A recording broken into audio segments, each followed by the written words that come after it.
ఒక నిమిషం మృత్యుంజయ్ గారు మళ్ళీ టైం ఇస్తాను మీకు. జయరాం గారు మొత్తంగా చూస్తున్నాం హైదరాబాద్ అనేది రోజు రోజుకి దినదినాభివృద్ధి చెందుతుంది, ఎక్కడికక్కడ విస్తీర్ణం చెందుతున్న పరిస్థితి. వెంకటరెడ్డి గారు చెప్పినట్టుగా 27 మున్సిపాలిటీలను కూడా మరలా కలుపుతూ ఉన్నారు, జనాభా పెరుగుతోంది, పల్లెలన్నీ ఖాళీ ఈ రోజు హైదరాబాద్ వైపు వస్తున్న పరిస్థితి.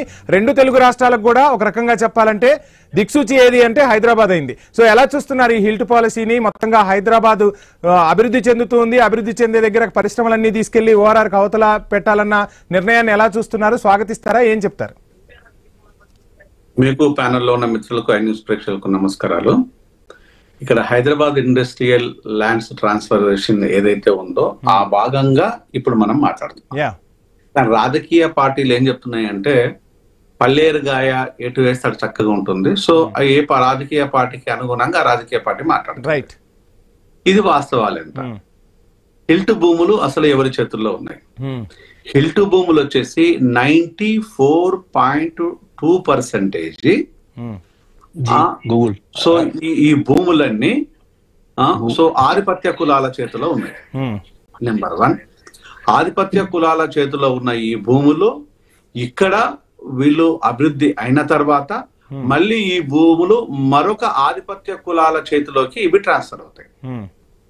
మళ్ళీ దీనికి అనుసైన భూములను మళ్ళీ ఇదే ఆధిపత్య కులాలకు 93.4% ఆధిపత్య కులాలకు మళ్ళీ ఇతర ఏరియా లోపల మళ్ళీ భూములు కేటాయిస్తారు. దీంట్లో ఎస్సీలు లేరు, ఎస్టీలు లేరు, బీసీలు లేరు, మైనారిటీ లేరు. ఆ మైనూరు పర్సంటేజ్ లోపల మా దాంట్లో ఉన్నారో లేరో కూడా తెలియదు. నేను మొన్న డాక్యుమెంట్ చూస్తే చాలా విషయాలు బయటపడ్డాయి. అంటే ఇండస్ట్రియలిస్ట్ లాగా చూడాలంటారా లేదంటే ఆధిపత్య కులాలుగా చూస్తున్నారా? చెప్తున్నాను అదే చెప్తున్నాను. సో నేను చాలా క్లియర్ గా చెప్తున్నాను, ఆధిపత్య కులాల చేతిలో ఉన్నాయి. మళ్ళీ పోతే మళ్ళీ కూడా వీళ్ళకు ఇక్కడ ఇండస్ట్రీ పెట్టుకున్నోడికి పెడుతున్న వాడికి ఎవరికి నష్టం లేదు. ఎందుకంటే ఇక్కడ భూములు ఇస్తారు, ప్రభుత్వం నుంచి కాంపన్సేట్ తీసుకుంటారు, మళ్ళీ భూములు తెచ్చుకుంటారు. కానీ దీని వల్ల ప్రజలకు ఏ విధమైన బెనిఫిట్ ఉంటది, ప్రభుత్వానికి ఏ విధమైన బెనిఫిట్ ఉంటుందంటే ప్రభుత్వానికి కూడా ఇక్కడ బెనిఫిట్ లేదు. ఓన్లీ ప్రభుత్వంలో ఉన్న నేతలకు మాత్రమే బెనిఫిట్ ఉన్నది. ప్రభుత్వంలో ఉన్న నేతల ఆదిత్య కుంభకోణం లోపల ఏం జరిగిందో మనకు తెలుసు, ఇప్పటి వరకు కూడా జరుగుతుంది. శరద్ పవార్ కుటుంబ సభ్యులు ఏమయ్యారో కూడా తెలుసు, ఏమవుతున్నారో కూడా తెలుసు. అంటే రేవంత్ రెడ్డి రియల్టర్ అవడంతో భూములను ఎట్లా మభ్యపెట్టాలి, మాయ చేయాలనే దాని లోపల రేవంత్ కున్న ఒక ఎఫిషియన్సీని మనం కాదనలేము. తనకు దాని లోపల ఎక్స్పర్ట్, అందులో వేరే కన్ఫ్యూజన్ ఏం లేదు.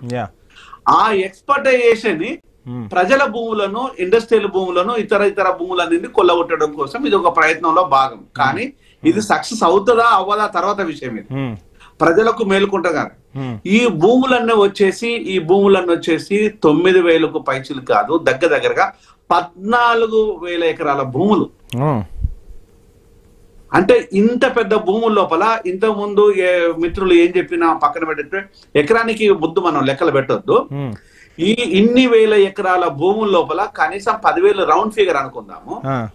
ఒక సగటున ఏ ఏరియాకు పోయినా కూడా ₹1,00,000 గజం ఉంది హైదరాబాద్. అవును, హైదరాబాద్ లోపల ₹1,00,000 గజం ఉన్నది ఇంటూ 4,800 గజాలు ఎకరానికి. అందులోపల ఆల్రెడీ రోడ్స్ తీసే ఉన్నాయి. తీసుకున్న తర్వాత ఇది సగటున భూమి. ఇది సగటున భూమిలో 1,00,000 ఎకరాలకు ₹1,00,000 లెక్క చేస్తే ఎన్ని లక్షల గజాలు ఉన్నది, ఎన్ని లక్షల కోట్లు? మృత్యుంజయ గారికి అర్థం కావాలి, ప్యానెల్లో ఉన్న మిత్రులకు అర్థం కావాలి, ఇంకేం అక్కర్లేదు. ఈ లెక్కలు చేస్తే 5 లక్షల కోట్లు కాదు, దగ్గరగా 8 నుంచి 9 లక్షల కోట్ల రూపాయలు. జయరాం గారు, రాజకీయ నాయకులు ఏం చెప్తున్నారంటే బట్టి విక్రమార్క క్లియర్ కట్ గా చెప్పారు 80 ఫీట్ రోడ్డు ఉంటే 50%, ఇంకా తక్కువ ఉంటే 30% కూడా మనం తీసుకునే వీలుందని కూడా బట్టి స్వయంగా చెప్పిన పరిస్థితి. ఎలా చూడాలంటారు ఈ 50-30 రేషియో? బట్టి మాటలు ఒక్క నిమిషం ఆపుదాము. సో ఇక్కడ దీన్ని కమర్షియల్ గా మనం చూసినట్టు, భూములను కమర్షియల్ ఆస్పెక్టస్ లో చూసినట్టు, ఇది వచ్చి కమర్షియల్ ఆస్పెక్టస్ లోకి వెళ్ళిపోతుంది. మళ్ళీ ఎవరు వస్తారంటే పెట్టుబడిదారి వ్యవస్థ వచ్చి ఇక్కడ ఉండేసి దాన్ని కన్స్ట్రక్షన్ గా హౌసింగ్ కన్స్ట్రక్షన్ ఎక్సెట్రా ఉంటది.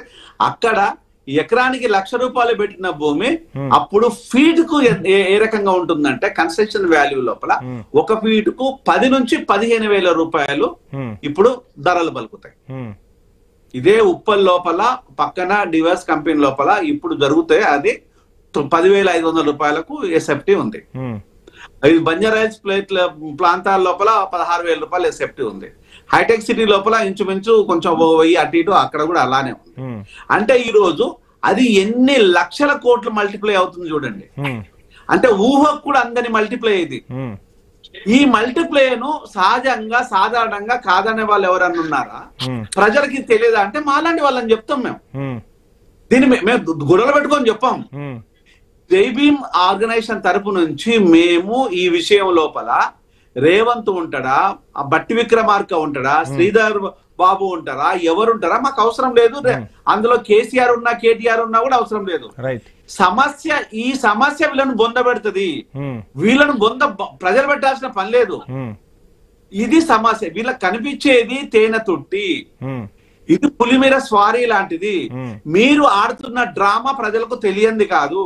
మాలాంటి వాళ్ళము ప్రజలకు అర్థమయ్యేలా ఏ కోపతాపాలు లేకుండా చాలా గౌరవంగా మర్యాదగా ఎక్స్ప్లెయిన్ చేస్తాము, ఎక్స్ప్రెస్ చేస్తాం.